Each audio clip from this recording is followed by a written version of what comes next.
నమస్తే అండి, నేను మీ బోనస్ శ్రేణు. ఇలా చూడండి ఒకసారి, ఇక్కడ ఉల్లిపాయలు ఉన్నాయి కదండి. ఈ ఉల్లిపాయల కోసం కొన్ని ఇంపార్టెంట్ విషయాలు చెప్తాను. బహుశా మీలో ఇప్పుడు దాకా ఆ విషయం తెలిసి ఉండకపోవచ్చు, మీరు అబ్జర్వ్ చేసి కూడా ఉంటారనమాట.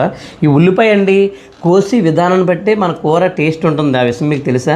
ఎందుకంటే ఉదాహరణ చూడండి, ఆడవాళ్ళు ఎక్కువ ఉల్లిపాయలు కోస్తే ఈ రకంగా కోస్తారండి. అలాగే మగవాళ్ళు ఉల్లిపాయలు కోస్తే ఇక ఈ రకంగా కోస్తారు. ఇలా కోయడం వల్ల ఏమవుద్దంటే కూర టేస్ట్ మారిపోద్ది. మీలో చాలామంది అంటుంటారు కదా, ఆడవాళ్ళు కూర వండితే ఒక టేస్ట్ ఉంటుంది, అలాగే మగవాళ్ళు కూర వండితే ఒక టేస్ట్ ఉంటుందని చెప్పేసి ఈ డిస్కషన్ ఎక్కువగా జరుగుతుంటుంది. దానికి కారణం అండి ఆడవాళ్ళు వండడం మగవాళ్ళు వండడం కాదండి, వాళ్ళ ఉల్లిపాయ కోసే విధానం అనమాట. ఆడవాళ్ళు ఏం చేస్తారంటే వాళ్ళకి కొద్ది టైం ఉంటుంది కాబట్టి, వాళ్ళు ఎక్కువగా డైలీ చేసే పనే కాబట్టి ఈ ఉల్లిపాయని ఇలా చిన్న సిప్స్ కింద కోస్తారనమాట. అయితే మగవాళ్ళకి తొందరగా వంట అయిపోవాలి కదండి, దానివల్ల ఏం చేస్తారంటే ఈ ఉల్లిపాయలు నిలువగా కోస్తారనమాట.